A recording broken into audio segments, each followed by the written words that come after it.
which disprove those allegations. It's just blatant bias. It's just unbelievable. It's right there in your face. They just make no attempt. It's unashamed. They make no attempt to disguise the fact that they are actively biased against Michael Jackson. And I just find that astounding. Well, you wrote a piece in the Huffington Post, Michael Jackson, it's time for outlets to take responsibility in covering the rock star. What kind of response did you get to that? The media, in terms of media response, none. Because, apart from you asking me for this interview, because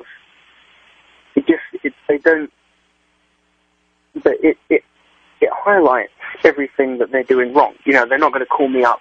The New York Times is not going to call me up and say, "Oh, hi, Charlie, could you just write us a piece about how we're really biased?" Or, "Hi, I saw you wrote that piece in the Huffington Post about how crap our journalism is. Can you give us an interview about it?" Because it just highlights their shortcomings. In terms of public response, there are lots of comments underneath the Huffington Post article. I would say probably 95% of which are positive. Jackson seems to have this following of obsessive detractors. People who just you wonder what's gone wrong in their lives, why they've got nothing better to be doing, because they literally just seem to trawl around the internet typing Michael Jackson into Google, finding pages with his name on, and then writing nasty comments about it, which is quite unbelievable, and then turning on anyone who writes anything in his favor as well. But in terms of public response, particularly to the Huffington Post piece, it has been positive, which I think should just send a message to the media. People, because the media, they often use this excuse, we're just giving the people what they want. We're just giving the public what they want. But if the public response to my Huffington Post article is anything to go by, then they're not giving the people what they want, because I've got hundreds of people writing underneath it that they're so relieved and so thankful that somebody's writing the truth about Michael Jackson for once, So, yeah, the response has been largely, almost overwhelmingly positive. I know that there's also a negative reaction to your work, false claims made about you, and is this from these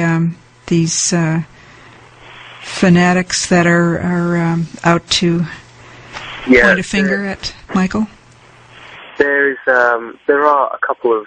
It happens to anyone who takes Jackson's side. You do have these kind of militantly anti-Jackson, posters on the internet, and they try to discredit anyone. I think they find me threatening because a lot of the people who write in Michael Jackson's favor are overtly fans. They kind of obsessive. They use religious language sometimes. They describe him as an angel or whatever, and they find me threatening. I think because I'm not like that. I am a journalist. I'm an accredited journalist. I don't portray Jackson as a martyr. Some of them describe me as a flu. I don't know where that word's come from. FOON, like I'm some kind of crazed fan. But I don't even like all of Jackson's albums. I don't even like all of his tours. I'm not some crazed fan. Did I like Off the Wall and Thriller? Yes. Did I have tickets to This Is It? Yes. But did I camp outside his house every day? No. I'm not some kind of crazed fan. I'm just a regular person who enjoys some of Jackson's work. And they try to portray me as this, in their words, floon. And there are people who claim that I don't exist. They claim that I'm some kind of composite, created by the fans, as a front for them. There are people who claim that I am actually a writer called Deborah French. There's another British writer called Deborah French who covers the same territory as me sometimes. And these people, they claim baselessly that Deborah and I are the same person. I've spoken to Deborah. I've spoken to her on the phone. She definitely exists, and she's definitely not me.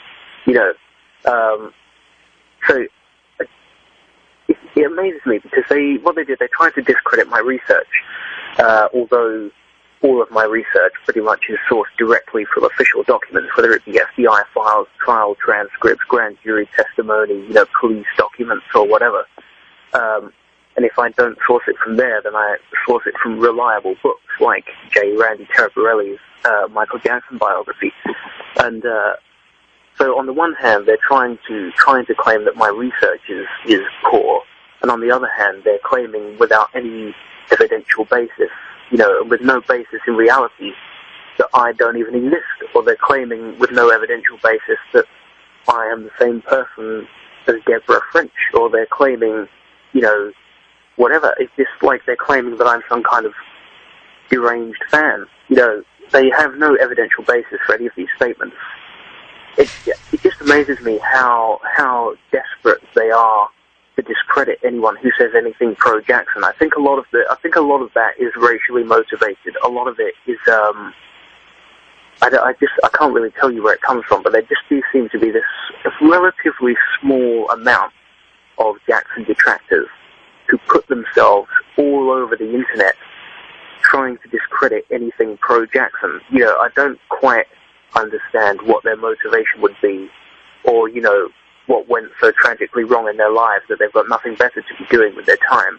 But they just seem to be militant and obsessive. They call Jackson's fans obsessive, and yet they are the ones typing his name into Google every day and spamming all of his websites with nasty messages. How obsessive is that? So I really don't take much notice of them, to be honest. I don't engage with them. I'm lucky enough that they haven't started emailing me or anything. They've kept it all on websites like Topics. I would prefer that they weren't out there making these stupid claims, that I don't exist and stuff, because that's not very good for me, in terms of getting work, getting business. If people type my name into Google and the first thing they find is that I don't exist. But well, we're speaking with soul funk music specialist Charles Thomson, a real journalist who's based in England, and I know that you're somewhat of an authority on James Brown, and last week there came out a story that his body was stolen. What do you know about that? Yeah, I have to say, I was up working quite late on, I think it was on Thursday night. I was up, it was about 3 a.m. in the UK, and I was just about to go to bed, and I just clicked on Google News to see what the top stories were, and I almost jumped out of my chair because there was a story on the Daily Mail website that James Brown's body had been snatched, stolen from its tomb. And, I can't claim to have been a friend of James Brown's, but I did meet him, I did exchange words with him, I did see him live several times, and I've done a lot of work on him since he passed away. And I do know people who were close to him. I know people that saw him on a daily basis. I know people that worked with him, toured with him. And I was thinking also how they were going to react to this news. It's just the idea of stealing a body anyway, grave robbing, essentially, is so despicable and disturbing. I couldn't believe it. I had to go to bed, and it was a strange time to start calling anyone anyway. But the next day I did speak to Mr. Brown's son, Darryl Brown, who was his tour guitarist, and he basically said to me, look, this story is not true. The allegations are being made by a lady who is essentially a love child. She came forward after James Brown died, took a DNA test, and it was found that she was more likely his daughter than not. But, she doesn't really have any family ties. She's not even been to the crypt. So the family released a statement later that day. But what you find, if you type it into Google, the media they're still kind of going, oh, there's a controversy surrounding whether or not James Brown's body has been stolen. His body has not been stolen. There's no controversy. His body has just not been stolen. One woman said that it had been, and now the family has authoritatively dismissed that claim. So yeah, the body has not been stolen. I spoke to Mr. Brown's family in the last couple of days, and the body is where it should be. So another case of media lies.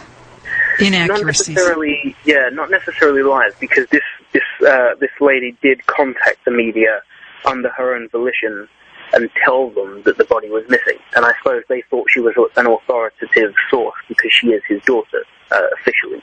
So I can see why they went with the story, because it is a truly shocking story, and they seem to have